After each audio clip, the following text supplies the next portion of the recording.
The snow tastes like iron and ash. Lyra doesn't know if it's from the blood seeping through her torn shoes or the smoke that always lingers over the silver moon-packed territory. She doesn't care anymore. Behind her, the torches of her father's compound fade into the darkness. Ahead, the trees of the forbidden forest rise like the ribcage of some ancient, sleeping god. The wooden sign, weathered, claw-marked, unmistakable, looms before her. Do not enter. Death awaits. Good, she thinks, and keeps walking.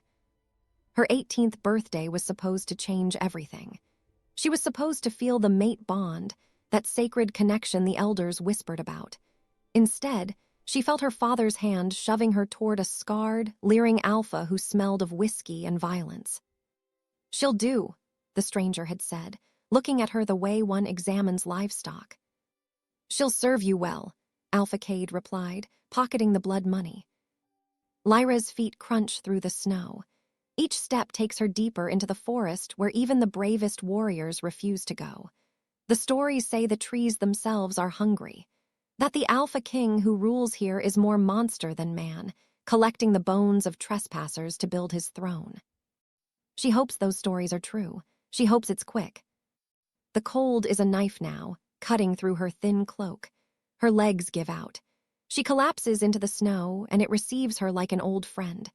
Above, through the skeletal branches, she can see stars, more stars than she's ever seen through the smoke of home. I'm ready, she whispers to whatever is listening. Just make it quick. She closes her eyes and waits for the claws. What she feels instead is warmth. A heavy fur cloak, still carrying body heat, settles over her trembling frame. Her eyes snap open to find a figure kneeling in the snow beside her. A man, impossibly large, with midnight hair that falls to his shoulders and eyes that glow like molten gold in the darkness. He's beautiful, terrifying, ancient. You took long enough, he says, and his voice is like thunder rolling through mountains, but it trembles, breaks, as if he's the one who's been wounded. I have felt your pain through the bond for years. I finally found you. Lyra flinches, instinctively raising her arms to protect her face from the blow. She's learned always comes next. The man freezes. His jaw tightens. Something in those golden eyes splinters, and for a moment, the most feared creature in all the territories looks like his heart is breaking. No one will ever make you do that again, King Vorian whispers, and when he reaches for her this time, his massive hands are gentle as he lifts her from the snow. You're safe now. You're home. Lyra woke to softness, and that was her first warning that something was wrong. Her entire life, she'd slept on stone floors or thin pallets that reeked of mildew. The silver moon pack didn't waste comfort on runts. But this, whatever she was lying on, cradled her body like water, warm and yielding. Furs surrounded her, thick enough to drown in, and they smelled of pine and something wild she couldn't name. Her eyes snapped open to wood. Not the rotting planks of the kennels where she'd been kept, but living wood, massive beams that curved overhead like ribs, bark still intact, with green moss growing in the seams. Pale morning light filtered through gaps that seemed deliberately shaped, casting patterns across walls that weren't walls at all, but the interior of something ancient and impossibly vast. She was inside a tree large enough to hold rooms. Panic clawed up her throat. She tried to sit up and gasped as pain lanced through her feet, the feet she'd walked bloody through the forest, the feet that should have carried her to death. Instead, they'd carried her to him. The memory crashed back, golden eyes in the darkness, a voice like thunder saying, I finally found you, strong arms lifting her as though she weighed nothing. The Alpha King. Vorian. The monster from every nightmare whispered around fires, the creature who supposedly decorated his throne with the skulls of trespassers. He'd covered her with his cloak and called her safe. Lyra's fingers clutched the furs, searching for the trap. Kind words were always traps. Her father had taught her that. He'd smile before he struck, praise her before he sold her. Cruelty disguised as mercy hurt worse because you stupidly let yourself hope.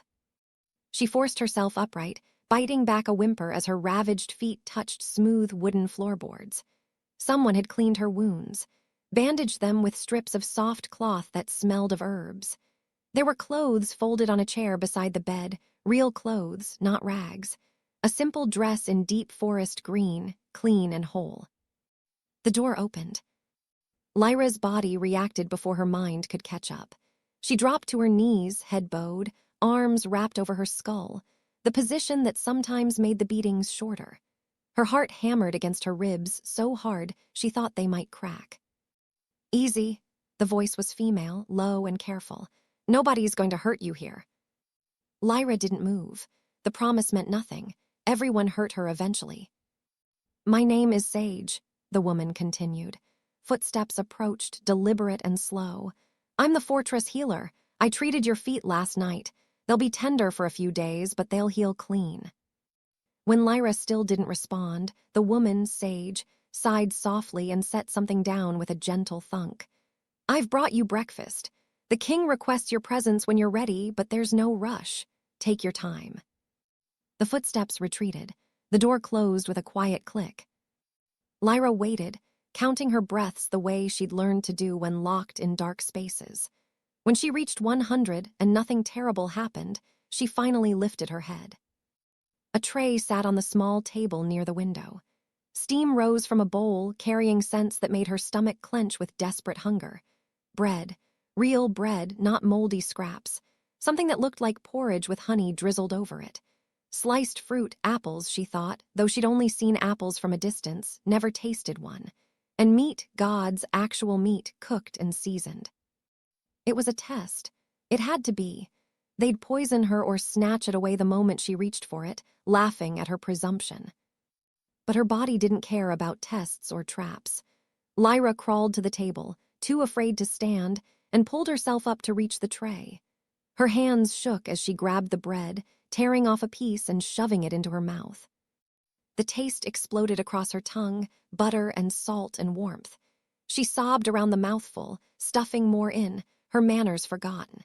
There had never been room for manners when you never knew when you'd eat again. She was cramming the apple slices into her dress pockets when the door opened again. This time, the figure filling the doorway was massive. Not Vorian, but someone nearly as large, a man with silver-threaded black hair and a face ravaged by old scars. 3 claw marks raked from his forehead across his nose to his jaw, leaving his left eye milky white. His good eye, dark as pitch, took in the scene. Lyra on the floor, pockets bulging with stolen fruit, honey smeared across her face, tears streaming down her cheeks. "I'm sorry," she whispered, the words automatic. I'm sorry, I'll put it back." "Why would you put it back?" The scarred man stepped inside, and despite his size, his movements were careful, controlled. "It's yours." "I shouldn't have. I didn't ask." "You're the king's mate. Everything in this fortress is yours." He lowered himself to sit on the floor, several feet away from her, making himself less threatening. "I'm Thorn, second in command, and before you apologize again, let me save us both time. You've done nothing wrong." Lyra clutched the bread to her chest, unable to process his words. The king's mate, as if that meant something good, as if she wasn't just a different kind of prisoner in a different kind of cell. Thorn's scarred face softened slightly. "I know that look. I wore it for 5 years after I escaped my old pack. My alpha enjoyed breaking bones and watching them heal wrong." He gestured to his ruined eye. "This one never did heal right, but Vorian found me bleeding out in these woods, same as you. That was 40 years ago. I'm still here because I choose to be, not because I'm forced." 40 years, Lyra's voice came out hoarse. "The forest has a way of keeping its own." Thorn's good eye held steady on hers. "You're safe here, really safe. But I know you won't believe that until you've tested it 1,000 times. So test it. Hoard food, lock doors, keep your back to walls. Do whatever you need to do to feel like you can breathe. Nobody here will judge you for it." The casual understanding in his voice cracked something in Lyra's chest. She looked down at the bread in her hands, at the crumbs scattered across her borrowed dress. "The king wants to see me." "When you're ready, he's waited 18 years. He can wait another hour." Thorn rose smoothly to his feet. "The washroom is through that door. Take your time. And Lyra," he paused at the threshold, "the fruit in your pockets, take more if you want. The kitchens are always full. That's not going to change." After he left, Lyra sat in silence, staring at the half-eaten breakfast. Slowly, carefully, she pulled an apple slice from her pocket and took a bite. It was sweet, crisp, real. She ate 3 more pieces before she could make herself stop and save the rest. Just in case Thorn was wrong. Just in case this was all a dream and she'd wake up back in the kennels, starving. But the wooden walls remained solid. The furs stayed soft. And somewhere in this impossible fortress built into living trees, an alpha king was waiting, the monster who'd felt her pain for 18 years and called it his own. Lyra stood on trembling legs and limped toward the washroom, still clutching an apple slice in her fist like a talisman. She didn't believe in safety, but maybe, just maybe, she could learn. Vorian was waiting in what Thorn had called the king's study, though it looked nothing like the cold stone chambers Lyra associated with power. This room grew from the tree itself, the desk carved from a natural burl, shelves sprouting from the walls like branches, windows that were gaps in the living wood rather than cuts. Books lined every surface, their spines worn with use. He stood when she entered, and Lyra's breath caught. In the darkness of the forest, he'd been terrifying. In daylight, he was devastating, tall enough that she'd have to tilt her head back to meet his eyes, with shoulders that could carry the world. His hair fell loose around his face, black as midnight, and those golden eyes tracked her movement with an intensity that made her want to run. She didn't. Running only made predators chase. "Sit, please." He gestured to a chair near the window, upholstered in soft leather. When she remained frozen by the door, he added quietly, "I'm not going to come near you unless you ask me to." Lyra studied his face for the lie, found only patience and something that looked almost like pain. She sat, perched really, ready to bolt, hands gripping the armrests. Vorian moved to the window, putting distance between them, giving her space to breathe. "Thorn said you have questions. I'd rather you ask them than let them fester into fears." "Why?" The word escaped before Lyra could stop it. "Why wait for me? Why not just—" She couldn't finish. "Why not just take what you want like everyone else?" "Because the mate bond isn't ownership." Vorian's voice was low, careful. "It's a bridge between souls. It can be beautiful, the most profound connection 2 wolves can share. Or it can be a chain if one side forces it." He turned to face her, backlit by the window. "I felt the bond snap into place the moment you were born. 18 years ago, I woke from sleep with this certainty burning in my chest. She exists, she's here, find her. So I did." Lyra's fingers dug into the leather. "You found me. You watched me." "Yes." No hesitation, no excuse. "A seer came to me 3 days after you were born. She told me what you were, a moonweaver, the last of a murdered bloodline. She told me where you were. And she told me that if I claimed you before you came to me by choice, before you were strong enough to bear the bond's full weight, the power would consume you from the inside. You'd burn out like a candle in a windstorm. So you left me there." The accusation tasted like ash. "You left me with him." Vorian's jaw tightened. "I made a choice between your temporary suffering and your permanent death. I have questioned that choice every single day for 18 years. He moved closer, slowly, like approaching a wounded animal. Stopped when Lyra tensed. "The bond works both ways, Lyra. I felt everything. Every beating. Every night you cried. Every moment you wanted to die. It nearly drove me mad." "Then why?" "Because the seer was right." His voice cracked. "You needed to choose. Not me, not fate, not desperation, you. The mate bond can only complete when both souls reach for each other freely. And you couldn't reach for anything when you were broken. So I waited. I felt your pain and I waited and I hated myself for it." Lyra stared at him, this ancient powerful king, and saw the truth carved into his face like Thorn's scars. He'd been trapped too, just in a different kind of cage. "What happens now?" she whispered. "Now you heal. You learn what it means to be safe. And when you're ready, if you're ever ready, you can decide whether you want the bond completed." Vorian's golden eyes held hers. "Or you can reject it, reject me. I'll survive it and I'll still protect you. This doesn't have to be a cage, Lyra. It can just be a choice you're finally allowed to make." The words settled over her like a blanket, warm and terrifying. No one had ever given her a choice before. "Can I see it?" The question surprised her as much as him. The forest, You said it was dangerous, but Thorn said that it's only dangerous to those who bring harm. Vorian's expression gentled. Come, let me show you what those legends got wrong. They descended through the fortress on stairs that spiraled down the massive tree's interior. Lyra couldn't stop staring. Wolves moved through the corridors, some in human form, others as beasts, nodding respectfully to Vorian but not approaching her. They gave her space, though their eyes weren't cold. Just careful, like she was something precious that might shatter. The forest floor was nothing like the frozen wasteland she'd stumbled through. Here, deeper in the territory, life thrived. Massive trees stretched toward a canopy so thick it created a permanent twilight, but bioluminescent moss painted the trunks in shades of blue and green. Streams cut through the undergrowth, their water crystal clear. And everywhere, there were wolves. A group of juveniles tumbled past, playing some complex game involving a leather ball. An elderly woman sat weaving baskets from reeds, humming under her breath. Two massive males sparred in a clearing, their movements precise and controlled, while others watched and called advice. These are the monsters, Lyra breathed. These are the rejected. Vorian walked beside her, close enough to catch her if she stumbled but not touching. That woman weaving. Her pack tried to drown her when she gave birth to stillborn pups 3 times. They said she was cursed. The males sparring, one is deaf, the other was born without his wolf form. Their birth packs called them defective. The children playing were all taken from abusive homes. Lyra watched a small girl, maybe 6 years old, race past, laughing. She had burn scars covering half her face, but her smile was genuine, untainted by fear. The forest protects those who need protection, Vorian continued. The trees themselves are ancient, aware in ways we don't fully understand. They can sense intent, cruelty, fear. When someone enters these woods fleeing abuse, the forest guides them here.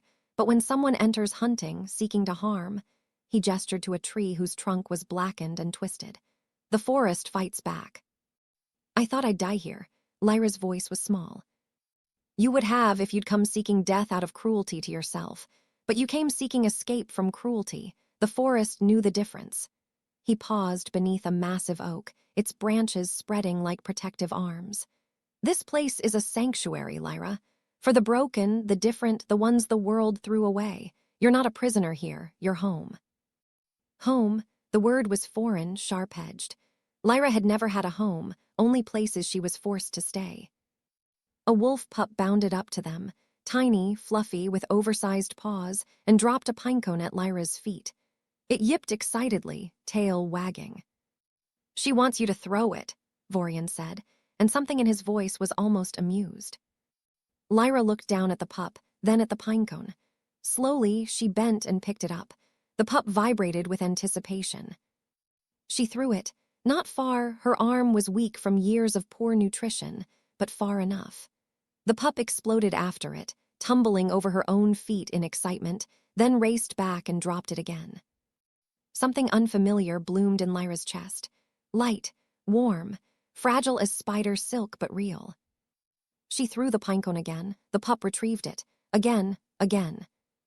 Lyra was smiling. Actually smiling, and she didn't know how to stop. When she finally looked up, Vorian was watching her with an expression so raw it should have frightened her. Instead, it made that warmth in her chest grow. This is real, she asked, needing to hear it again. This is real, he promised, and so is your choice, always. The pup dropped the pinecone and flopped across Lyra's feet, panting happily. Around them, the forest hummed with life, with wolves who'd been broken and chose to heal, who'd been rejected and chose to stay. For the first time since she'd entered these woods wanting to die, Lyra wondered what it might feel like to live. Lyra was learning the names of trees when the screaming started. She'd been walking with Sage through the outer gardens, trying to memorize the difference between oak and ash, when a wolf's howl of agony split the afternoon. Not the hunting calls she'd grown accustomed to, or the playful yips of pups. This was pain, raw and desperate. Sage's face went pale. Stay here. But Lyra's feet were already moving, drawn by something she couldn't name. She followed the healer through the undergrowth, toward where wolves were gathering in a tight circle. They parted for Sage, and Lyra glimpsed what lay in the center. A wolf, gray and matted with blood, barely breathing. The scent hit her like a fist, silver moon pack. Home. No, not home. Prison. Thorn was already there, kneeling beside the messenger. As Lyra watched, the wolf's form rippled and shifted, bones cracking, until a young man lay gasping in the dirt. He couldn't have been more than 20. Deep gashes crossed his torso, and one leg bent at an angle that made Lyra's stomach turn. "Get him to the healing rooms," Sage ordered, but the messenger's hand shot out, gripping her wrist. "Message," blood flecked his lips, "for the king from Alpha Cade." Vorian materialized from the crowd, his presence commanding instant silence.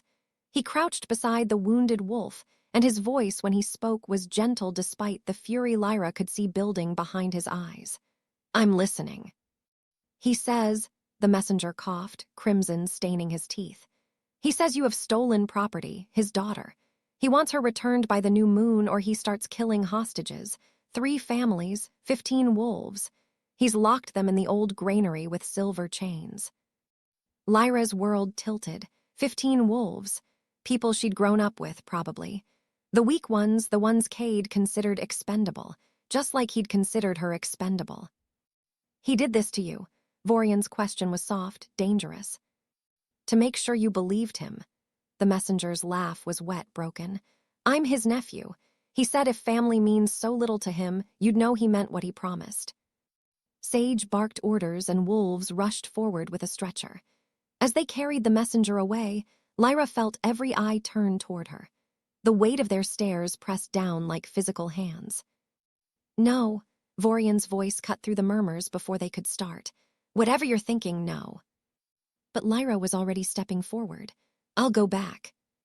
The words came out steady, certain. This was familiar territory. Her pain in exchange for others' safety. It was the only mathematics she'd ever understood. "Lyra," Vorian started, but she cut him off. 15 people, 3 families, he'll kill them." Her voice didn't shake. She'd learned long ago how to swallow fear until it sat heavy in her belly, invisible to the world. "If I go back, he'll let them go." "He'll kill them anyway." Thorn's scarred face was grim. "That's what men like Cade do, take everything and give nothing." "You don't know that." "I do." Vorian moved toward her, slow and deliberate. The crowd melted back, giving them space.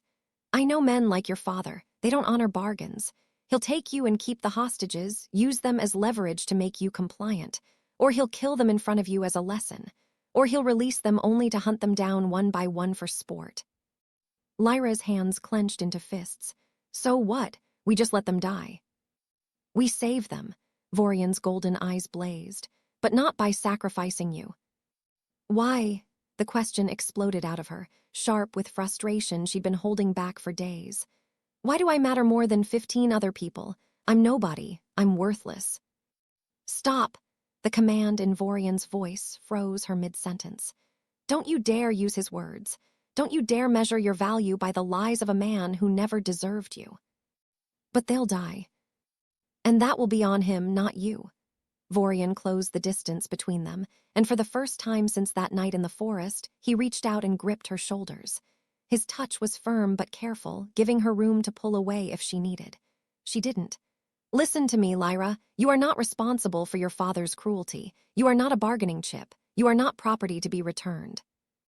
"I'm one person," she whispered. "They're 15. "You are my mate."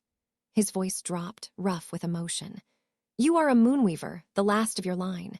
You are a girl who survived 18 years of hell and still had the strength to walk into these woods.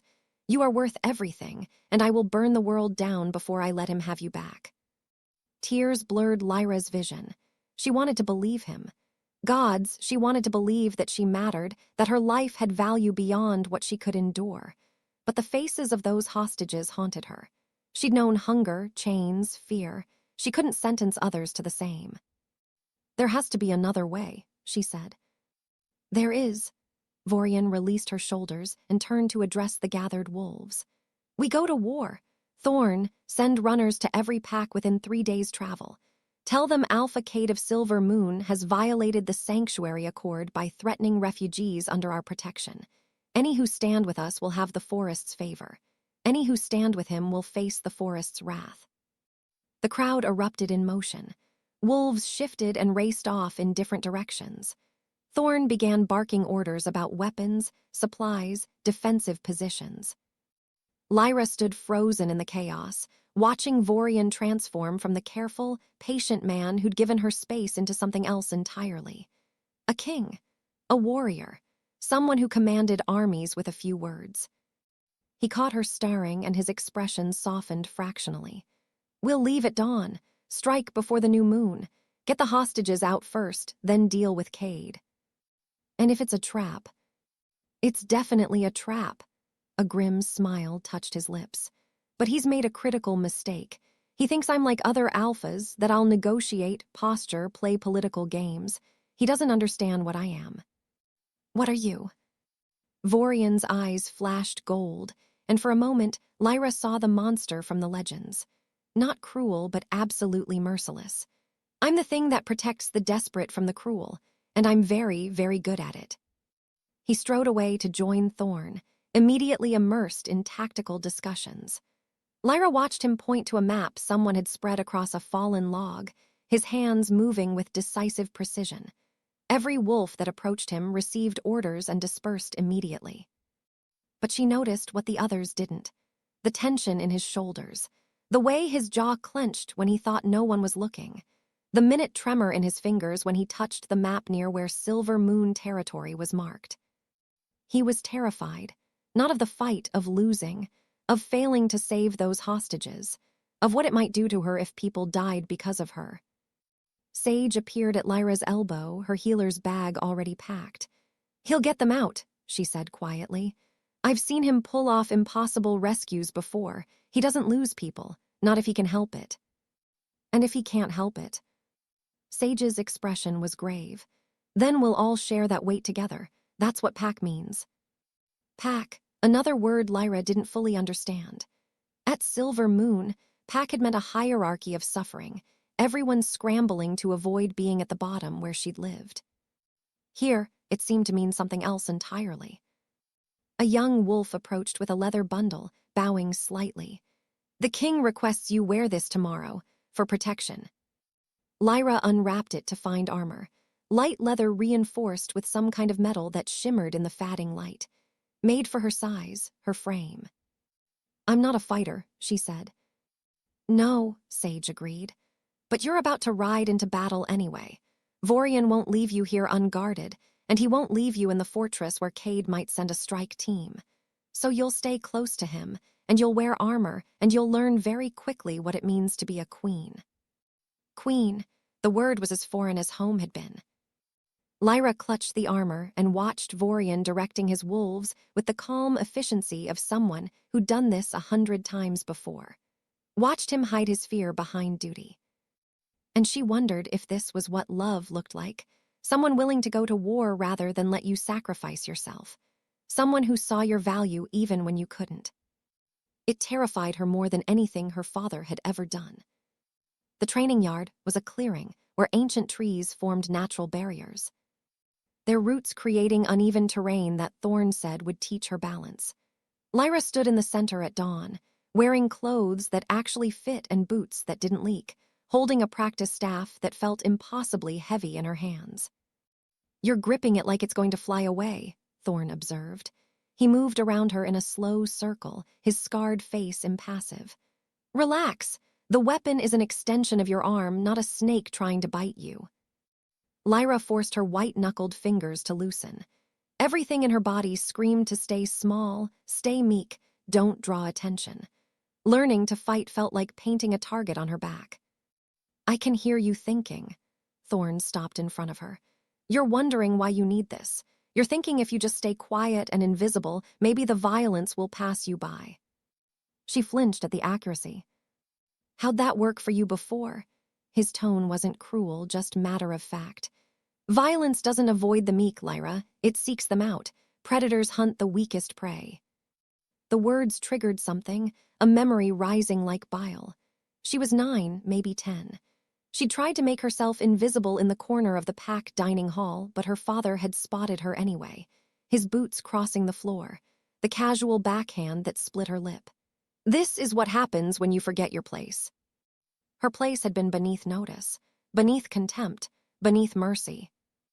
I don't know how to do this, she whispered. Yes, you do. Thorne stepped closer. You know how to survive. Fighting is just survival with purpose. Now, stance. He demonstrated, feet shoulder-width apart, knees slightly bent, weight balanced. Your body is already trying to tell you what to do. Feel where you're stable. Lyra mimicked his position. Her legs trembled from more than exertion. Good, now hold the staff horizontal. He adjusted her grip with surprising gentleness for such scarred hands. When someone swings at you, you're going to bring this up to block, like this. He moved in slow motion, demonstrating the defensive arc. She copied him. The staff wobbled. Again. She did it again, and again. Her arms started burning after the 20th repetition, muscles screaming their weakness. Years of inadequate food had left her body a fragile thing, prone to exhaustion. Thorne, I can't. You can rest when you're dead. He raised his own staff. Block. He swung, controlled, and telegraphed. Lyra brought her staff up too slowly. The impact jarred through her arms and she stumbled backward, landing hard on her tailbone.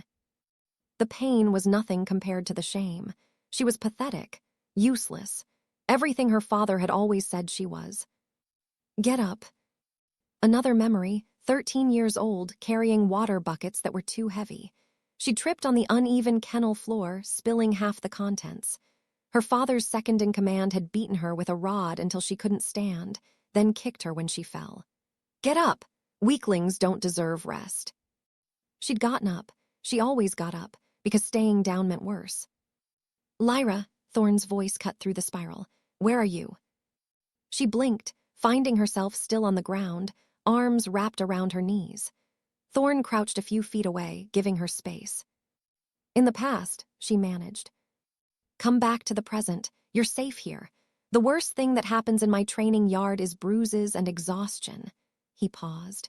And before you say it, no, I'm not going to hurt you for being slow or weak or scared. You're learning. Learning requires failure. The concept was so foreign she couldn't process it. Failure had always meant punishment. Thorne seemed to read her confusion. My old alpha used to break my fingers when I dropped my sword during training. Every time. By the time I was 15, my hands were so mangled I could barely hold a weapon. He flexed his scarred fingers. Vorian spent 3 years retraining me. Not just the fighting, the flinching, the expectation of pain. He never once raised his voice, even when I made the same mistake 100 times. Why? The question was barely audible. Because he understands what we survived, and he knows broken things need patience to heal, not more breaking. Thorne extended a hand. Now get up, not because I'm forcing you, but because you're choosing to. Lyra stared at his palm. Rough, scarred, steady. She placed her hand in his and let him pull her to her feet. They trained until mid-morning. Block, strike, footwork, balance. Lyra fell 6 more times. Each time, Thorne waited patiently for her to rise, never touching her without permission, never showing frustration. You're thinking too much, he said during a water break.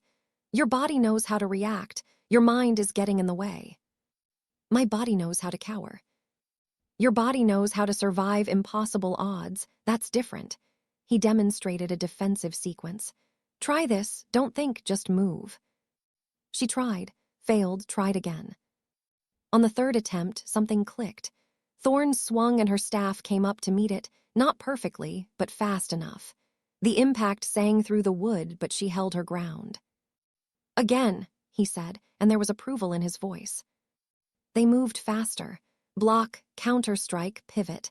Lyra's breath came hard, but her body was finding its rhythm. When Thorne feinted left, she didn't fall for it, reading his weight distribution. His staff came at her ribs. She blocked and twisted, using his momentum against him the way he'd shown her. The end of her staff caught him in the solar plexus, gentle, controlled, but a hit. Thorne stepped back, nodding. There it is. Lyra stared at her staff, then at Thorn's surprised expression, and something burst free in her chest. Laughter. Real laughter, not the bitter mockery she'd learned to hide behind. This was light and genuine and shocked her so much she clapped a hand over her mouth. But it kept coming. She'd hit him. She'd actually defended herself and landed a strike. Weeks ago, she'd been walking into the forest to die, and now she was standing in a training yard laughing after winning a point against a warrior. "Don't stop on my account," Thorn said, and he was almost smiling. "That sound is victory." From the edge of the clearing came a low rumble, not quite a growl, but close. Lyra turned to find Vorian standing in the shadows of an oak, and the expression on his face stopped her breath. He wasn't looking at Thorn or the training setup. He was staring at her with such raw, complex emotion she couldn't name it all. Pride, yes. Relief. But underneath, threading through everything else, was rage. Not at her, never at her. At what had been done to her. At a world that had made her believe she couldn't laugh, couldn't fight, couldn't be anything but a victim. Their eyes met across the distance. Vorian's glowed molten gold in the dappled light. "Beautiful," he said quietly, and she knew he didn't mean her appearance. He meant the laughter, the defiance, the way she'd chosen to stand up and try again. Thorn glanced between them and cleared his throat. "I think that's enough for today. Rest, eat, and we'll go again tomorrow, same time." As Lyra walked toward the fortress, legs shaking with exhaustion, she felt Vorian fall into step beside her. He didn't touch her, didn't speak, just walked with her like a silent guardian. "I hit him," she said, wonder in her voice.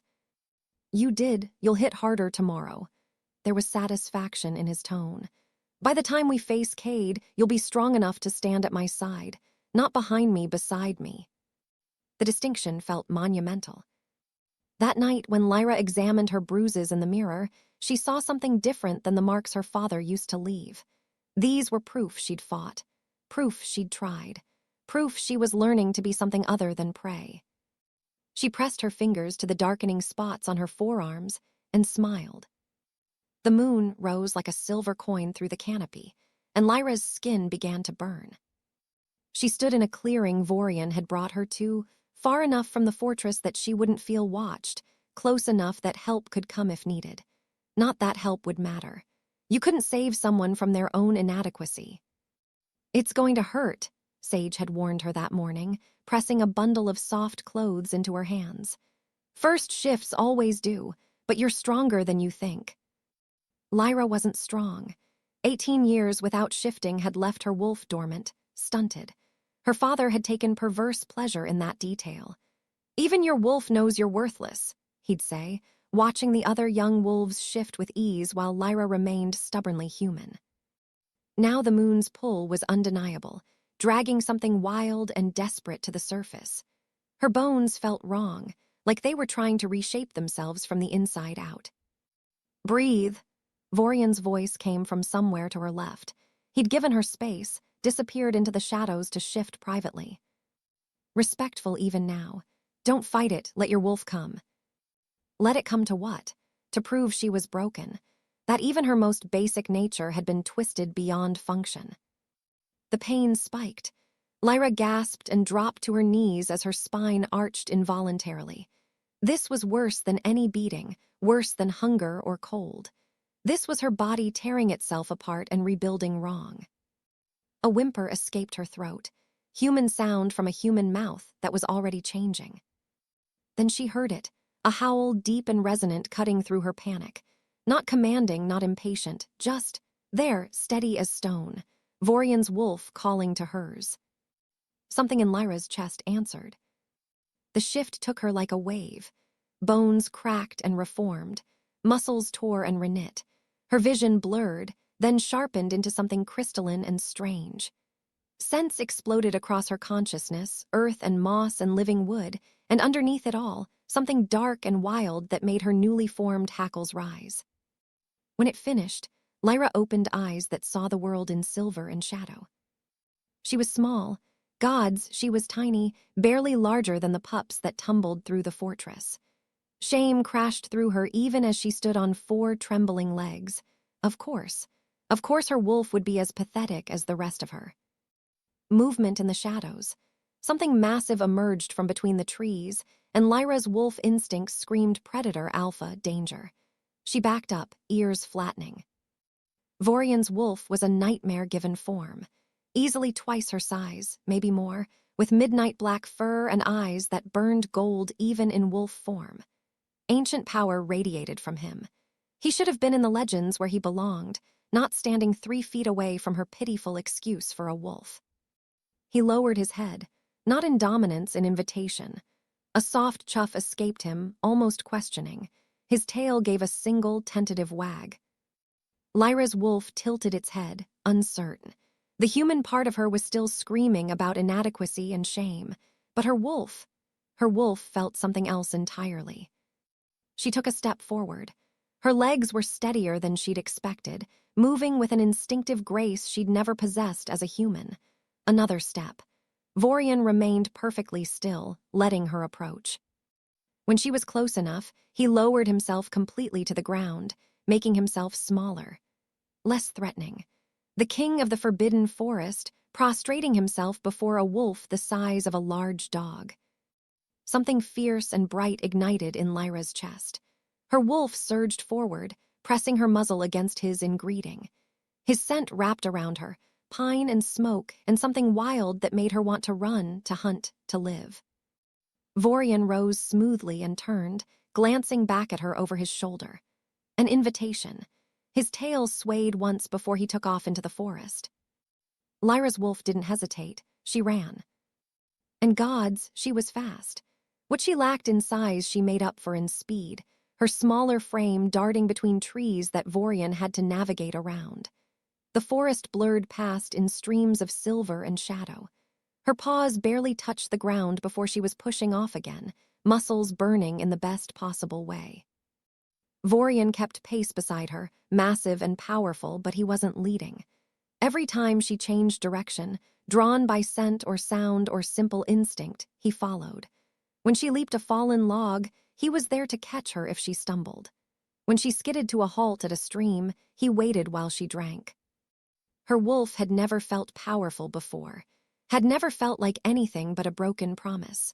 But now, running through moonlit woods with a king at her flank, she felt invincible. The rabbit broke from cover without warning. Lyra's wolf reacted on pure instinct, the chase igniting every predatory nerve in her body. She was on it before conscious thought caught up, jaws closing around its neck with efficient precision. The kill was clean, quick, her first. Vorian's wolf approached slowly, his eyes bright with something that looked almost like pride. He nosed at her catch, then at her, a rumbling approval vibrating through his massive chest. They shared the meal in companionable silence, her small wolf pressed against his larger one for warmth. The human horror Lyra expected never came. This was natural, right. Her wolf understood what her human mind struggled with, that survival required strength, and strength sometimes wore fangs. They ran until the moon began its descent, until Lyra's wolf felt pleasantly exhausted rather than afraid.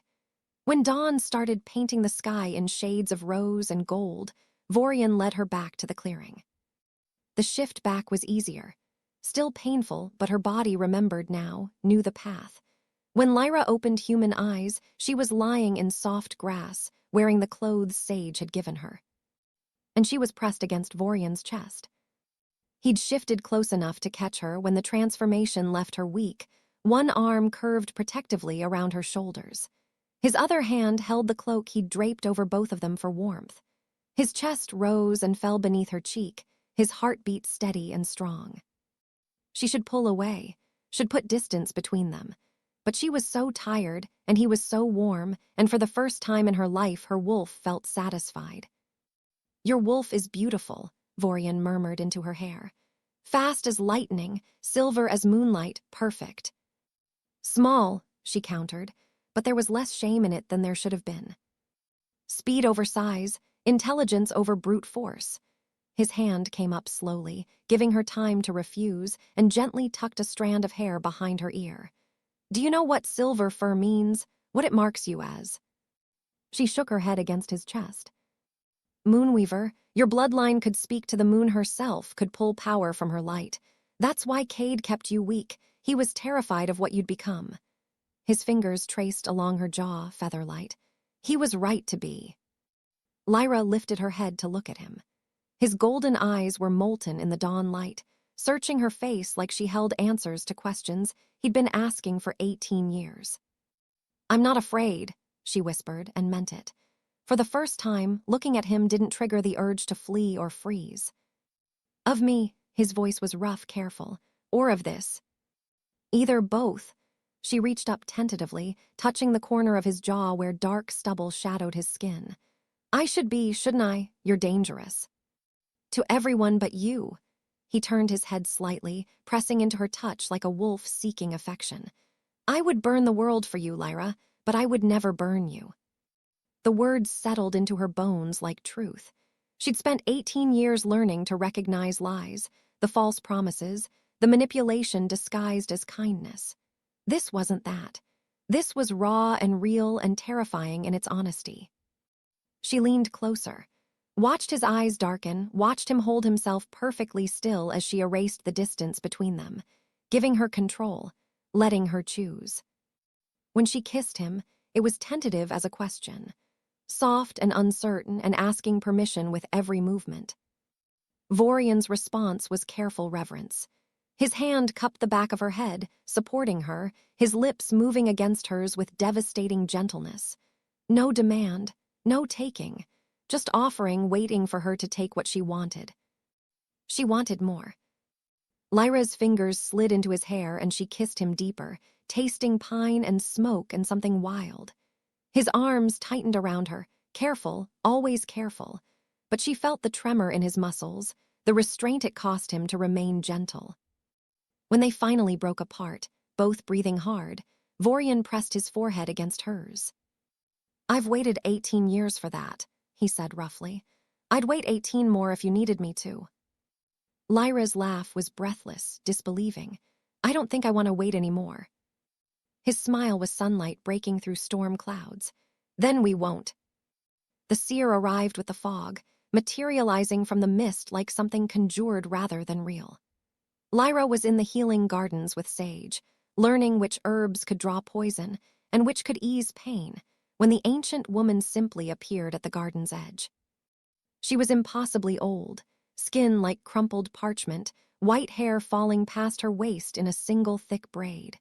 But her eyes were ageless, pupils so dark they seemed to swallow light. Those eyes found Lyra immediately, and the weight of that gaze made her stumble backward into a planter box. "Finally," the seer said, her voice like wind through empty rooms. "The lost daughter remembers how to stand." Sage straightened, recognition and wariness crossing her face. "Elder Mora, we weren't expecting you."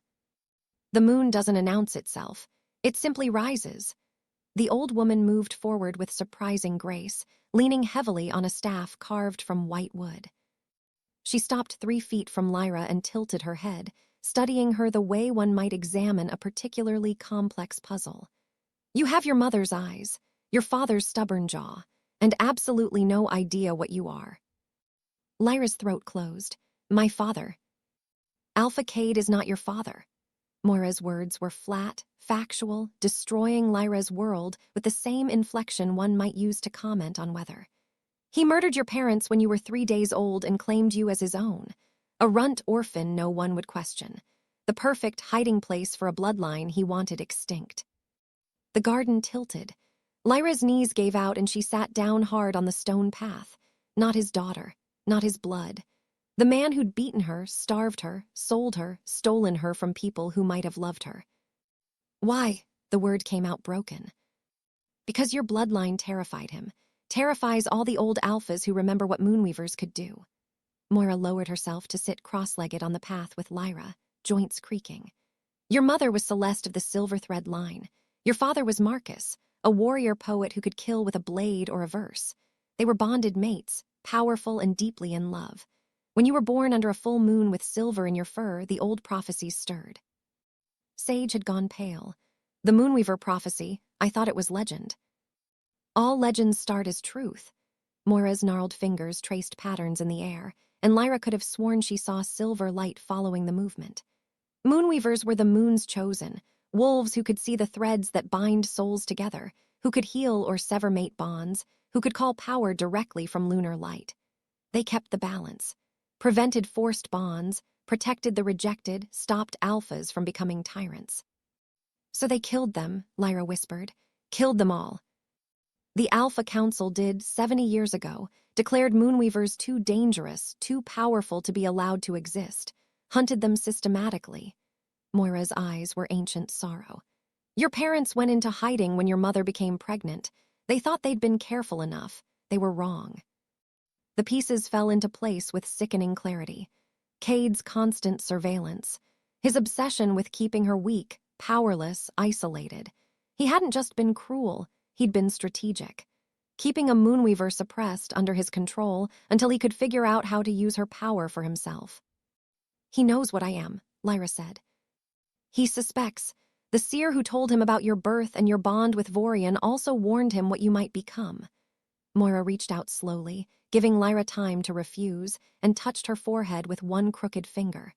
But suspicion and certainty are different things. He's kept you too broken to access your gifts, until now.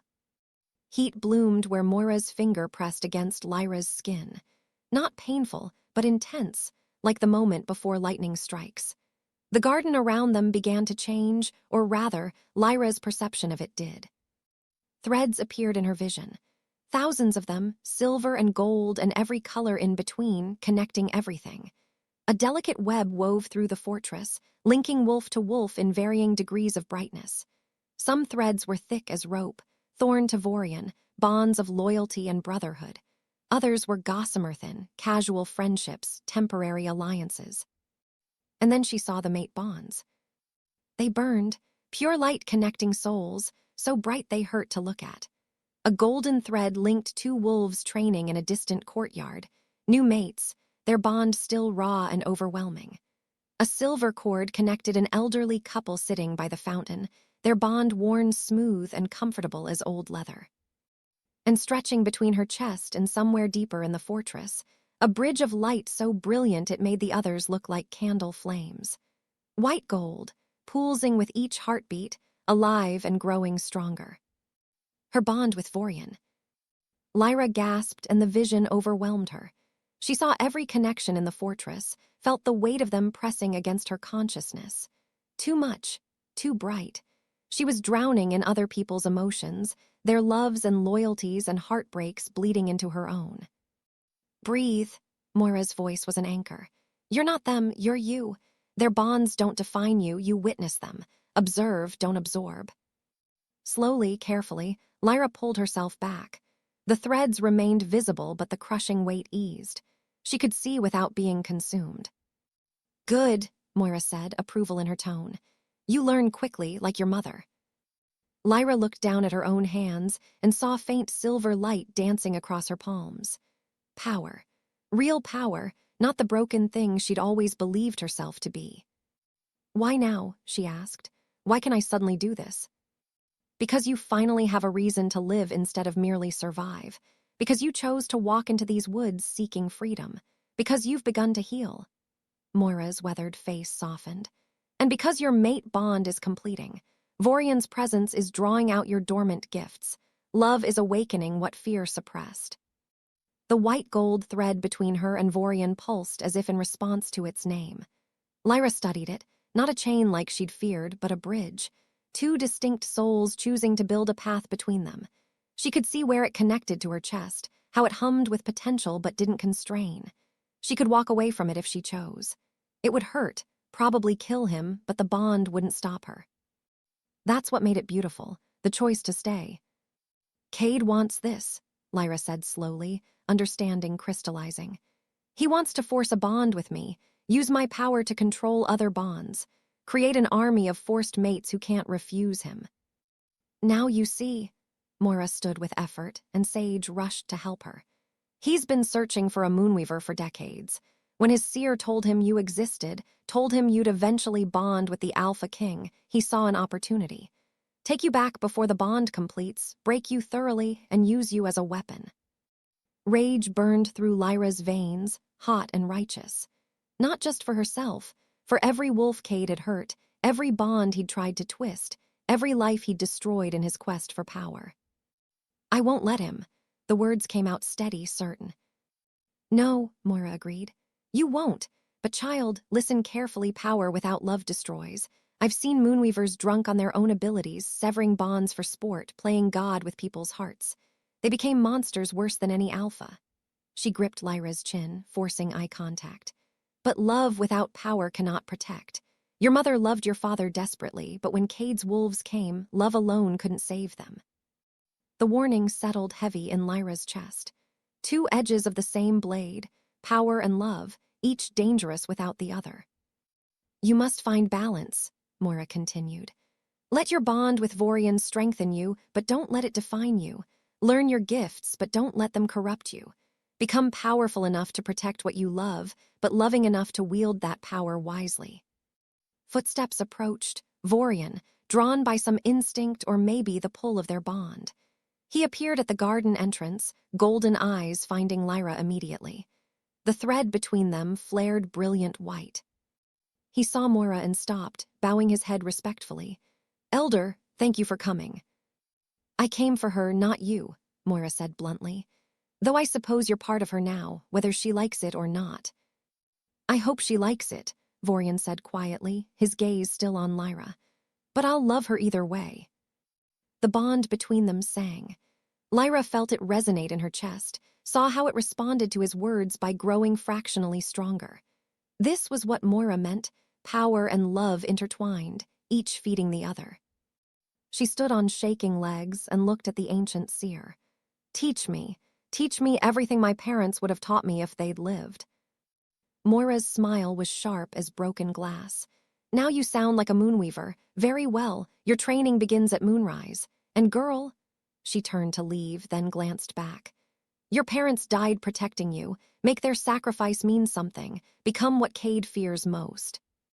As the seer disappeared into the fog that had brought her, Lyra felt the weight of inheritance settle across her shoulders. Not just power, responsibility, legacy. The chance to be what her bloodline had always been, a guardian of bonds, a protector of the broken, a balance against tyranny. She looked at Vorian standing in the garden entrance, at the bridge of light connecting them, and made her choice. She would learn, she would grow strong, and she would make Cade regret he hadn't killed her when he had the chance. Lyra found Vorian in his study, 3 hours, before the War Council was set to convene. Staring at maps he clearly wasn't seeing. The white-gold thread between them thrummed with tension, carrying emotions he was trying desperately to shield from her. "You're hiding something," she said from the doorway. His shoulders tensed. For a long moment, he didn't turn around. When he finally did, his golden eyes were haunted in a way she'd never seen before. "Yes," he admitted simply. "I have been since the moment you arrived." The thread between them flickered with something dark, guilt, maybe, or shame. Lyra stepped into the room and closed the door behind her. Whatever this was, it felt too raw for witnesses. "The seer said you've known about me since I was born," she said carefully. "That you felt the bond snap into place when I came into the world." "Yes," his voice was barely above a whisper. "She said you've been waiting for me to choose you, that taking me too soon would have killed me." Lyra moved closer, watching him track her movement like a drowning man watching a rescue boat. "But she didn't tell me everything, did she? There's more." Vorian's laugh was broken, jagged. "There's always more." He turned back to the window, gripping the sill hard enough that the wood creaked. "Do you know what an incomplete mate bond feels like, Lyra? For the one who's aware of it." She shook her head, though he couldn't see it. "It's a hook in your chest, pulling constantly toward someone you can't reach. It's knowing your other half exists but being forbidden to touch them." His knuckles went white. "And when that other half is in pain, gods, when they're suffering, you feel it. Not physically. Worse, you feel it in your soul." The air left Lyra's lungs in a rush. "What are you saying?" "I'm saying I've felt everything." The words came out raw, scraped from somewhere deep and terrible. "Every beating, every night you went hungry, every time your father made you feel worthless. 18 years of your pain bleeding through a bond you didn't even know existed, and I could do nothing but endure it." Lyra's mind reeled. You felt all of it. All of it? Vorian finally turned to face her, and the devastation in his eyes made her step back. The first time Cade struck you, you were 4 years old. You'd spilled water during dinner. I was in a council meeting 200 miles away when your terror hit me like a physical blow. I shifted involuntarily, destroyed half the room, and spent 3 days unable to speak because I kept feeling your sobs through the bond. Horror crawled up Lyra's spine. Why didn't you? Come for you? His smile was bitter. I tried. That night I rode for Silver Moon territory, ready to burn it to ash and take you home. The seer found me 10 miles from the border and told me the truth. You were a moonweaver. Your power was already trying to manifest, but Cade's abuse was suppressing it. If I bonded with you before you were strong enough, before you'd chosen it freely, the power would overwhelm you, consume you from the inside until there was nothing left. He moved toward her, stopped when she tensed. She showed me visions of what would happen. You, burning from the inside out as power you couldn't control, tore through you. Dead before your 5th birthday because I couldn't wait. Couldn't be patient. So I made a choice, your temporary suffering over your permanent death. Lyra wanted to be angry, wanted to rage at him for watching and doing nothing while she bled and starved and broke. But the pain in his voice, the absolute self-loathing, stopped her. Every wound, Vorian continued, his voice cracking. Every scar on your body, I have a matching one on my soul. When you were 9 and Cade's second broke your ribs, I felt them crack. I couldn't breathe for a week. My healers thought I was dying. They were right, I was, just slowly. Vorian. When you were 13 and you tried to run, and they caught you and beat you unconscious in the kennels. His voice broke completely. He pressed a hand to his chest like he could feel it even now. I felt you give up. Felt the moment you stopped fighting and just wanted it to end. I screamed for 3 days straight. Thorn had to chain me to keep me from tearing myself apart. Tears blurred Lyra's vision. She'd remembered that beating. Remembered deciding death would be easier than surviving. She'd never known someone was feeling it with her, dying alongside her from miles away. The night you walked into this forest, Vorian whispered, you wanted to die. I felt that too. Felt you give up, lie down in the snow, and wait for the end. And for the first time in 18 years, I could finally do something about it. Finally touch you, hold you, tell you that you mattered. His hands were shaking. I have been dying by inches since you were born, bleeding from wounds no one could see, and I could do nothing. Nothing. I am an alpha king, and I was powerless to protect my own mate. The rage Lyra had been stoking guttered and died. This wasn't neglect or cowardice. This was sacrifice on a scale she couldn't comprehend. He'd endured 18 years of her agony, knowing he could end it by claiming her, but that doing so would kill her. You could have walked away, she said quietly. Rejected the bond, stopped feeling it. Never. The word was absolute. Rejecting the bond would have severed our connection completely. You would have lost any chance at your Moonweaver gifts, and I... He met her eyes finally, and what she saw there stole her breath. I would rather feel your pain every second for eternity than exist in a world where you weren't mine to protect, even from a distance, even if it destroyed me. Lyra crossed the space between them in 3 steps and reached up to cup his face in her hands.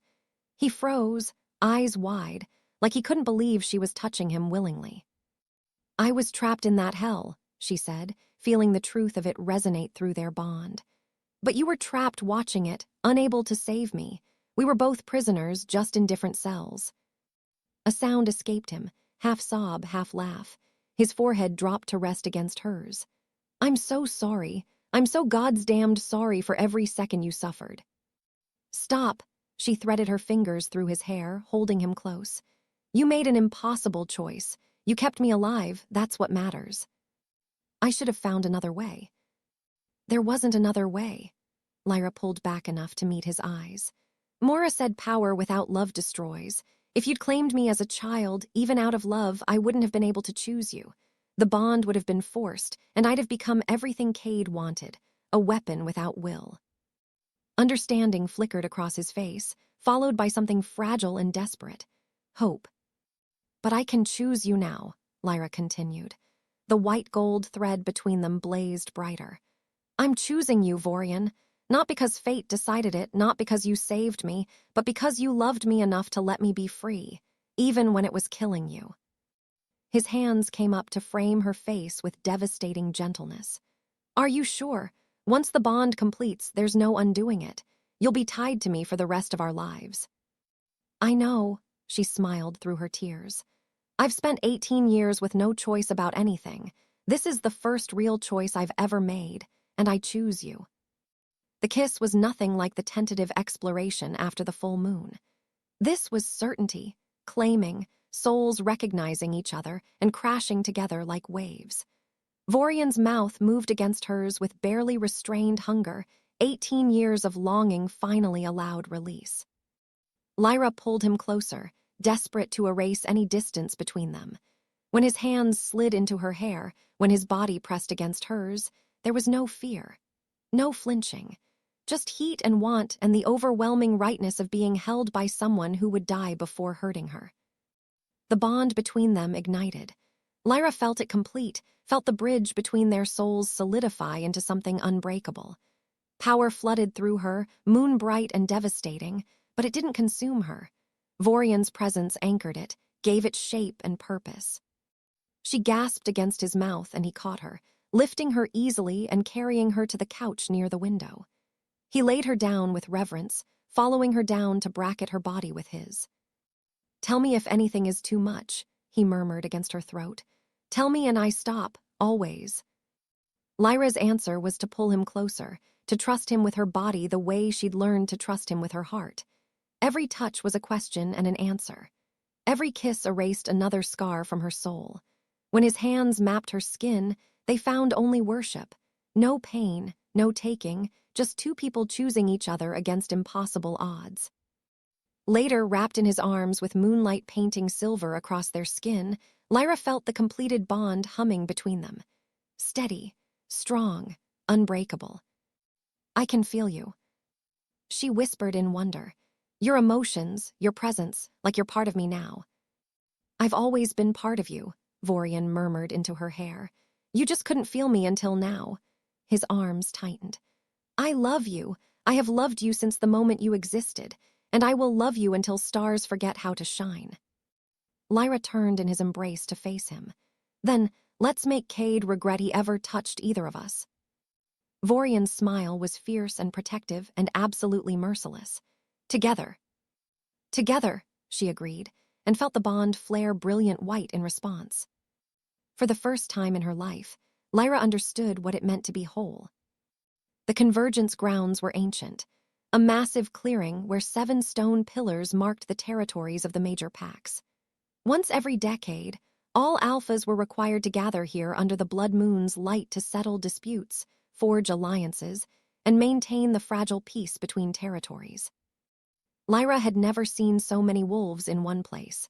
Hundreds of them, maybe thousands, organized in distinct groups around their respective pillars. Banners flew in colors she didn't recognize. The air thrummed with barely contained aggression, alphas and their seconds sizing each other up like predators circling the same kill. "Stay close," Vorian murmured, his hand warm at the small of her back. He dressed her in deep forest green, the color of his territory, with silver embroidery that caught the fading light. The message was clear. She belonged to him, to the forbidden forest, and anyone who challenged that would face consequences. Thorn walked at Vorian's other side, his scarred face impassive, but his good eye constantly scanning for threats. Behind them, 20 of the Forbidden Forest's finest warriors maintained a protective formation. "The Northern Ridge Alpha is watching you," Thorn said quietly. "So is Crimson Veil. They're trying to figure out if the rumors are true." "Let them wonder," Vorian replied. His hand slipped to Lyra's waist, drawing her fractionally closer. The bond between them pulsed steady and strong. He was projecting calm, but she could feel the tension coiled beneath. He was expecting trouble. They were halfway to the Forbidden Forest's pillar when a commotion erupted near the eastern edge of the clearing. Wolves scattered, making way for a procession that moved with military precision. Silver Moonpack had arrived. Lyra's stomach dropped. She recognized the formation, Cade's personal guard, brutal wolves handpicked for their capacity for violence. They marched in tight ranks, and between them stumbled figures in chains. The hostages. Lyra's newly heightened senses cataloged everything in sharp detail. 15 wolves, just as Cade's messenger had promised. Men, women, children, all bound with silver chains that burned their skin where contact was made. Their faces were gaunt, eyes hollow. She recognized some of them. The baker's daughter who used to sneak her bread scraps, an elderly wolf who taught the young ones their history, a mother with 2 small children clinging to her legs. And at the front, barely visible between the guards, a little girl no older than 6. Dark hair matted with filth, bruises mottling pale skin. And eyes, gods, those eyes were the same ones Lyra had seen in mirrors for 18 years. Haunted, hopeless, already half dead inside. The completed bond must have sharpened her Moonweaver's sight, because Lyra could see the threads connecting each hostage to their loved ones in the crowd. Fragile silver bonds stretched between the chained wolves and family members being held back by silver moon guards, threads quivering with terror and grief. Cade himself walked behind the hostages, and Lyra's entire body went rigid. He looked exactly as she remembered, scarred, muscular, with cold eyes that assessed everything like a merchant appraising inventory. When his gaze found her across the clearing, his smile was all teeth. Easy, Vorian breathed. His arm became steel around her waist, keeping her grounded. Through the bond, she felt him radiating lethal intent. He's trying to provoke you. Don't give him the satisfaction. Cade stopped at Silver Moon's pillar and raised one hand. His warriors forced the hostages to their knees. The little girl whimpered as rough hands shoved her down into the dirt. Brothers and sisters of the great packs, Cade's voice carried across the clearing, amplified by alpha authority. I come before you to report a theft. The king of the Forbidden Forest has stolen my daughter. Murmurs rippled through the gathered wolves. Lyra felt eyes turning toward her, assessing, judging. That's a lie, Vorian said, his voice cutting through the noise like a blade. Lyra came to my territory of her own free will. She's my mate, acknowledged and bonded. She's a child who doesn't understand what she's choosing. Cade's tone was almost paternal, sickeningly concerned. She's been manipulated by tailies of the great Alpha King. I raised her from infancy. I know what's best for her. Lyra's fingernails bit into her palms. The urge to scream the truth, that he'd murdered her parents, that he was no father but a jailer, burned in her throat. But Vorian's hand tightened in warning. Not yet. If you truly cared for her well-being, Vorian said coldly, you wouldn't have sold her to a stranger for blood money. Gasps echoed through the clearing. Cade's expression didn't change, but something dangerous flickered in his eyes. Lies, he said smoothly. Though I'm not surprised. The Forest King is known for collecting strays and filling their heads with fantasies. He gestured to the hostages. These wolves, good, loyal members of my pack, have offered to accompany their alpha's daughter home, to help her see reason. The little girl's sob was audible even across the distance. Lyra's Moonweaver sight showed her the truth. Threads of silver connecting the child to 2 wolves being restrained at the edge of Silver Moon's formation. Parents, helpless to save their daughter. Hostages, you mean, Thorn growled. Concerned family, Cade corrected. Though I suppose if my daughter chooses to abandon her people, to let them suffer for her selfishness, that speaks to the quality of her character. It was a trap, a perfect, vicious trap. If Lyra went with him, she'd be used as a weapon to enslave every wolf here. If she stayed, Cade would make those hostages suffer publicly, would use their deaths to paint her as selfish and Vorian as a tyrant who valued one mate over 15 innocents.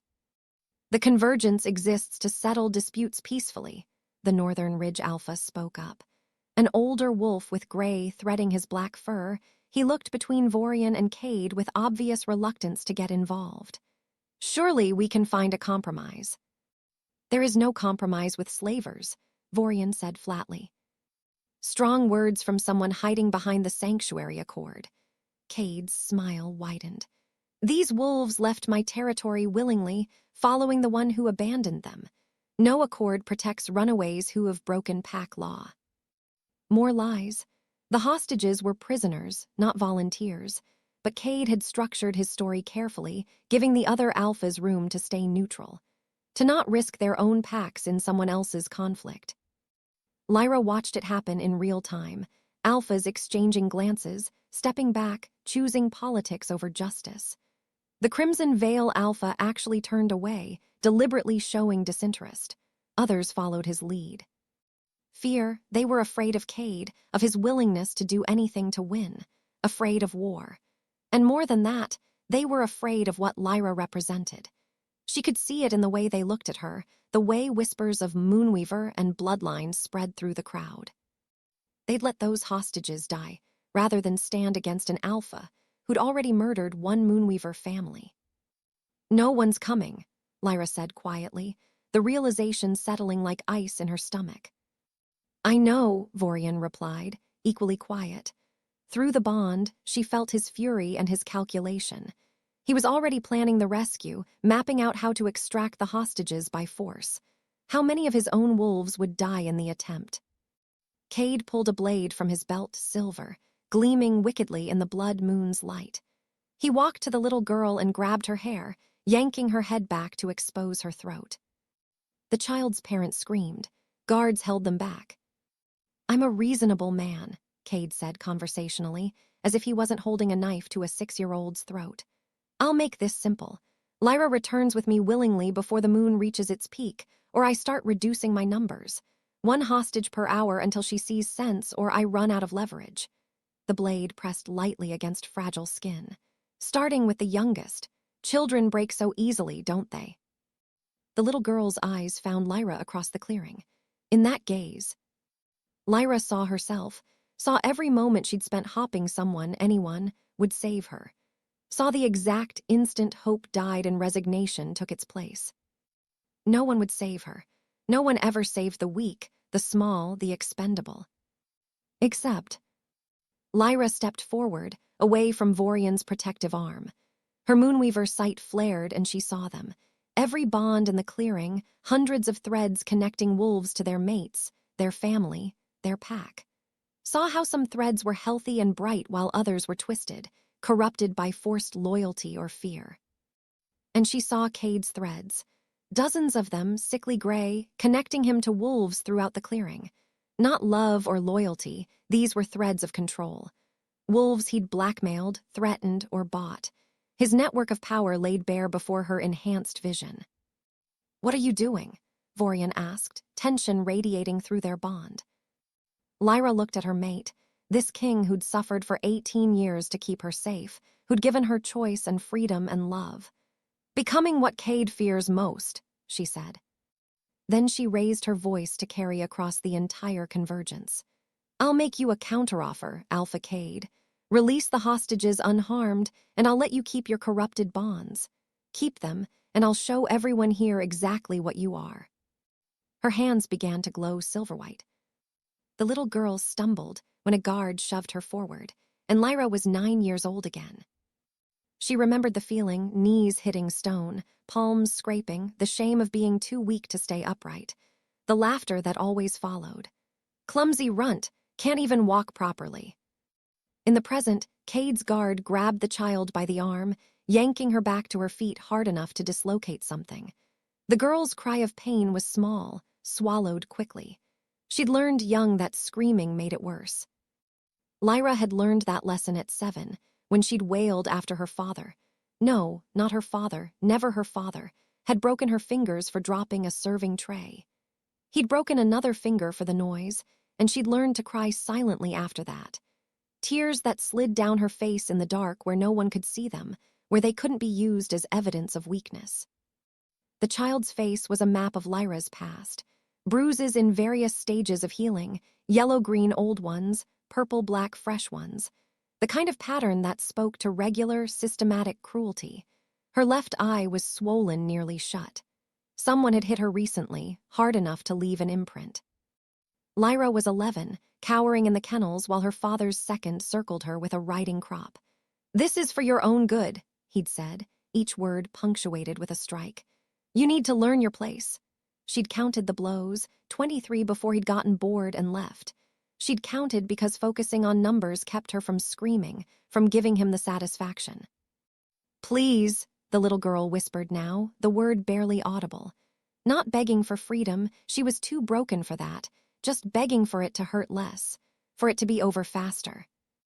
Through her Moonweaver sight, Lyra watched the child's threads quivering with terror, saw how the bond to her parents was straining, stretched thin by distance and fear, saw smaller threads connecting the girl to the other hostages, children who'd formed bonds of survival, clinging to each other in the dark. Just like Lyra had done, at 13, when Cade had locked her in the old granary with 2 other defective wolves for 3 days without food. They'd huddled together for warmth, sharing whispered stories to keep the darkness at bay. One had been a boy with a twisted leg who'd been deemed useless for hunting. The other, a girl whose wolf had never manifested. Cade had sold them both within the month. Lyra never learned what happened to them, but she could guess. No one bought broken wolves for kind purposes.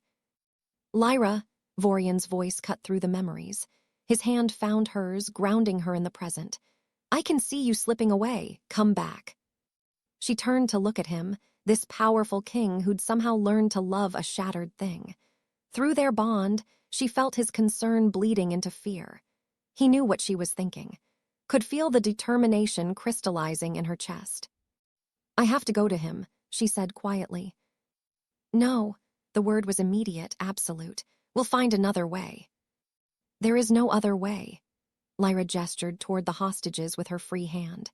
You see them? I was them. Every single one. I know exactly what they're feeling right now. The terror, the hopelessness, the certainty that no one's coming to save them because no one ever does. Vorian's grip tightened. Then we save them together. Attack now, overwhelming force. And how many die in the crossfire? She met his golden eyes steadily. Cade will kill them the moment you move. You know he will. He'll slit that little girl's throat just to make a point, and her parents will feel it through their bond and they'll break. That's what he does. He breaks people. A memory surfaced, sharp and vicious. Lyra was 15. A young couple had tried to run from Silver Moon territory. Cade's hunters brought them back and made the entire pack watch while he forced the male to choose. Watch his mate die or kill her himself and prove his loyalty. The male had refused both, had fought until Cade's guards beat him unconscious. Then Cade had killed the female slowly, methodically, while her mate was held with his eyes forced open. The male had never recovered. Last Lyra had seen him, he was a hollow shell, speaking to a ghost only he could see. I survived 18 years of that, Lyra said. I survived so I could be here right now for this moment, so I could save them the way no one saved me. By sacrificing yourself, Vorian's voice was raw, by walking into his trap, by using what I am.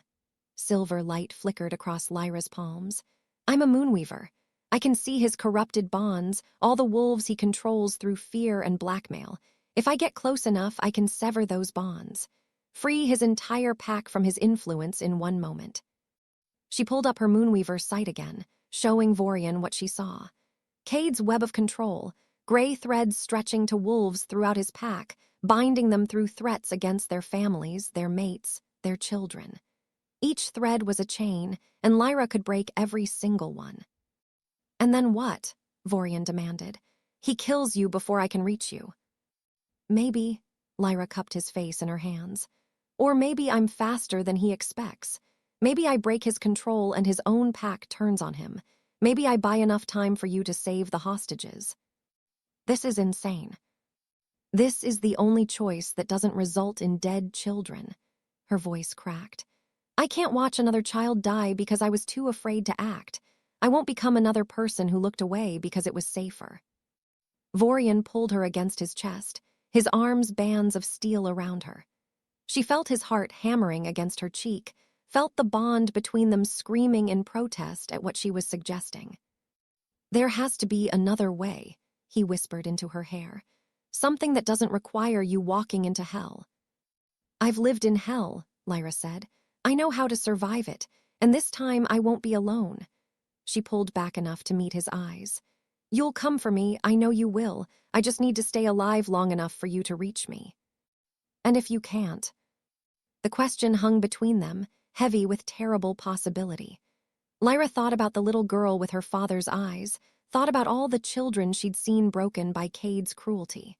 Thought about the person she'd been, convinced she was worthless, that her suffering didn't matter, that she was born to be a victim. Then save them anyway, she said firmly. Promise me, Vorian, if this goes wrong, if I don't make it, promise you'll get the hostages out, especially the children. Promise me my death will matter. Don't, his voice broke. Don't talk like that. Promise me. He stared at her for a long moment, and she watched something shift in his expression. The understanding that he couldn't protect her from this, that she was choosing to walk into danger, and he had to let her because the alternative was living with dead children haunting their bond forever. I promise, he finally said, but you promise me something too. Promise you'll fight. Promise you'll survive long enough for me to reach you. Promise me. His voice cracked completely. Promise me I don't lose you after finally finding you. Lyra rose onto her toes and kissed him, poured everything she felt through the bond, love and gratitude and determination and fear. When she pulled back, tears were streaming down her face. I love you, she said, and the words felt monumental. She'd never said them before, never understood what they meant. Love wasn't just feeling safe or cared for. Love was being willing to walk into fire so the person you loved wouldn't have to carry the weight of preventable deaths. I love you, and I finally understand what that means. It means I'd die to keep you from having to. Vorian's composure shattered. He kissed her desperately, one hand fisting in her hair, the other crushing her against him like he could keep her safe through sheer force of will. The bond between them blazed white gold, so bright it hurt. When they finally broke apart, his golden eyes were wet. You come back to me, he ordered, every ounce of alpha command in his voice. You use your power, you survive, and you come back to me. That's not a request. That's a king's decree. Lyra smiled through her tears. Yes, my king. She turned toward where Cade waited, silver light already gathering in her palms. Behind her, she felt Vorian shifting his warriors into position, preparing for the moment she'd give the signal. Felt Thorn's grim determination and Sage's whispered prayer. And ahead, she saw the little girl watching her with those haunted, hopeless eyes. Saw the exact moment hope flickered, small and fragile but real, when the child recognized that someone was coming. Lyra had spent 18 years believing no one would save her, had internalized every lesson about worthlessness and expendability. But she'd survived, and she'd learned she mattered. Now it was time to prove that everyone else mattered too. She walked toward Cade with her head high, silver light dancing across her skin, and felt the girl she'd been walking beside her. Not a ghost, but a promise. This ends tonight. Lyra crossed the clearing with measured steps, each one bringing her closer to the monster who'd stolen her childhood. Silver light rippled across her skin like moonlight on water, and she let it show. Let everyone see what a moonweaver looked like when she stopped hiding. Cade's smile widened as she approached, but she could see the calculation behind it. He was already planning how to break her, how to twist her power to his purposes. He had no idea what was coming. There's my daughter, he said, loud enough for the gathered alphas to hear. Come home at last. I'm not your daughter. Lyra stopped 10 feet away, just outside his reach. I'm the child of wolves you murdered, the moonweaver you tried to destroy. Gasps rippled through the crowd. Cade's expression didn't change, but his hand tightened on the blade still pressed to the little girl's throat. Careful, he said softly. One wrong word and this child dies. No, Lyra's voice was steady, certain. She doesn't, because you need me compliant, and killing her guarantees Vorian tears you apart. You're not here to execute hostages, you're here to control me. She took another step forward, and this time she let her moonweaver sight flare to full strength. The threads connecting Cade to his corrupted pack blazed into visibility, dozens of gray bonds poolsing with fear and coercion. I can see them, she said. Every wolf you've blackmailed, every bond you've twisted, every life you've destroyed to build your power. Cade's smile finally faltered. You're bluffing. Am I? Lyra raised her hands and silver light gathered in her palms, bright enough to cast shadows. Shall we test it? For the first time, uncertainty flickered across Cade's face. He'd expected a broken girl, easily cowed. Instead, he was facing a moonweaver in her power, backed by an alpha king who would burn the world for her. "Release the hostages," Lyra said. "Release them, leave this convergence, and I won't expose every terrible thing you've done. I won't show these alphas how you've corrupted the sacred bonds. I won't unravel your entire network of control." "And if I refuse?" Lyra smiled, and it was all teeth. "Then I do it anyway, and you lose everything." She reached out with her power, grasping the nearest corrupted thread, a bond connecting Cade to one of his guards. The thread thrummed under her touch, sick and twisted. With a thought, she severed it. The guard gasped, stumbling backward. Freedom and confusion warred across his face as Cade's influence snapped like a broken chain. "No," Cade started, but Lyra was already moving. She grabbed another thread and cut it, then another. Silver light blazed from her hands as she worked, severing bond after bond, freeing wolves from years of coercion. It was like untangling a massive web, and with each cut, Cade's power fractured. "Stop her," Cade screamed at his guards, but they were the ones being freed. One by one, they stepped back, blinking like wolves waking from nightmares. In desperation, Cade moved. His blade left the little girl's throat and he lunged, not at Lyra, but at the child. If he couldn't control the Moonweaver, he'd make her watch him destroy what she was trying to save. Lyra saw it happening in slow motion. Saw the poisoned blade, because of course it was poisoned. Cade never fought fair, arcing toward the child's heart. Saw the girl's parents screaming, fighting their restraints. She didn't think, just moved. Lyra threw herself between the blade and the child, and white-hot pain exploded across her ribs. The poisoned steel bit deep, and immediately her veins turned black as venom spread from the wound. "Lyra!" Vorian's roar shook the clearing. She felt him through the bond, felt his absolute terror, his rage, felt the exact moment he shifted and charged. The Forbidden Forest's warriors exploded into motion behind their king, but something else moved too. The ground beneath Lyra's feet trembled. Trees at the edge of the clearing began to glow with the same silver light that poured from her hands. Ancient magic, older than any wolf, recognized what she was, recognized what she'd done. The Moonweaver had sacrificed herself for a child, had chosen love over survival, and the forest remembered when such choices had kept balance in the world. Roots erupted from the earth, massive and unstoppable. They wrapped around Cade's legs, his arms, dragging him down. He screamed, fighting against them, but the forest was merciless. The trees remembered what he'd done to Moonweavers, remembered the family he'd slaughtered. "The forest judges you," Lyra gasped, blood trickling from her mouth, "and finds you wanting." Cade was pulled into the earth itself, his screams cutting off abruptly as ancient roots claimed him. The clearing fell silent except for the sound of Vorian's massive wolf form skidding to a stop beside Lyra's crumpled body. He shifted back to human, gathering her against his chest. "No, no, no, Lyra, stay with me." The poison was spreading fast. Lyra could feel her heart slowing, her vision dimming. But through the haze, she saw the hostages, saw the little girl staring at her with wide eyes, saw the threads connecting the children to their parents starting to heal now that Cade's influence was gone. She had just enough strength left, just enough power. Lyra reached out with her Moonweaver gift one last time, found the broken bonds of every hostage child, every wolf who'd been damaged by Cade's cruelty.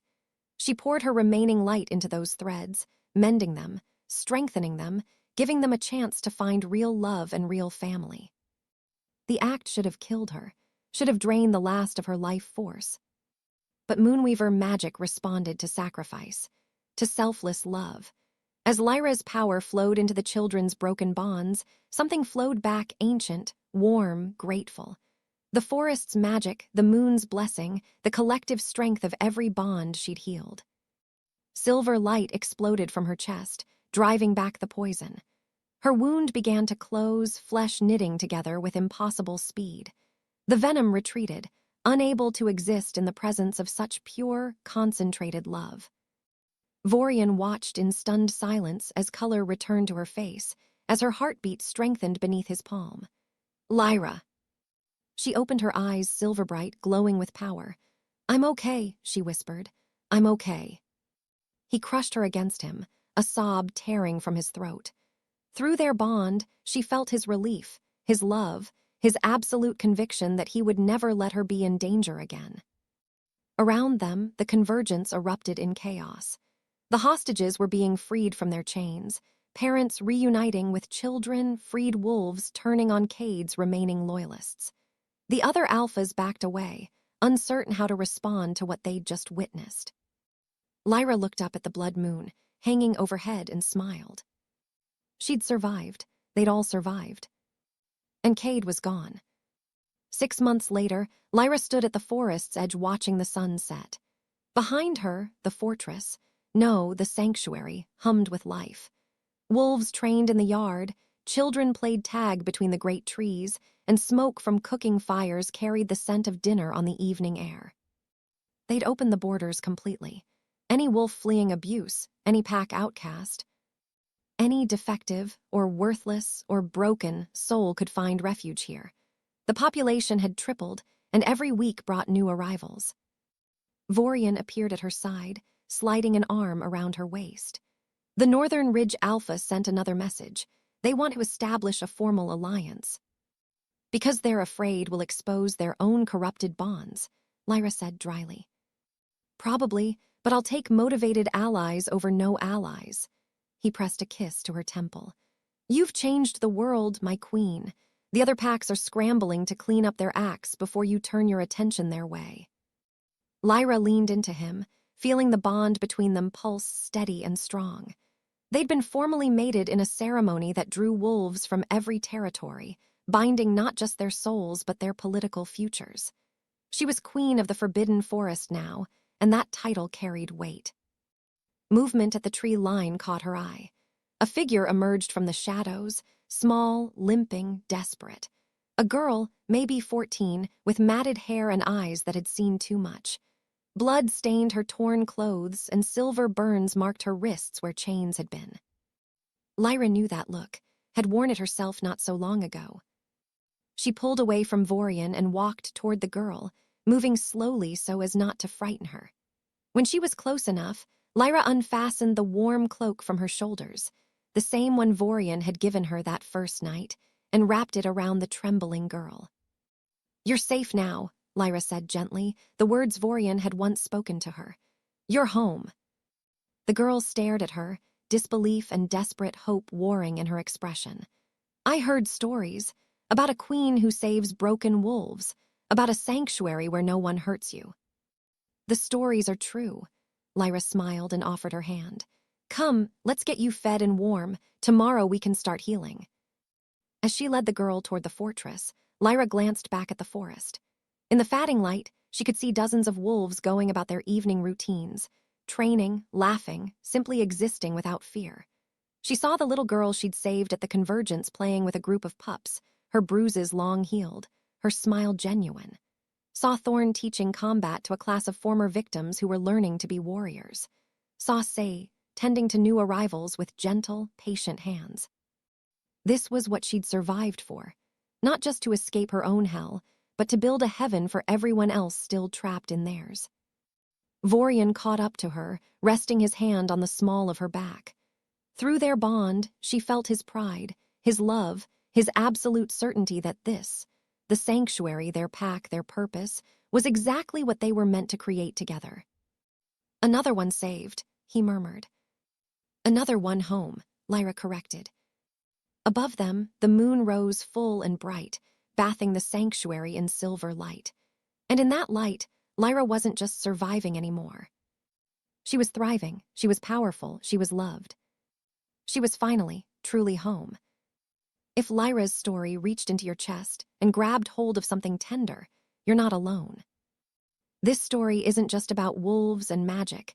It's about every person who's ever felt worthless, every soul who's been told they don't matter, every heart that's learned to make itself small just to survive. It's about the moment you realize that the voice telling you you're broken was lying. That survival itself is a form of strength, that you were never the problem. Lyra walked into those woods wanting to die, and she walked out choosing to live. That transformation, from believing you're worthless to understanding you're irreplaceable, is the most powerful magic any of us will ever experience.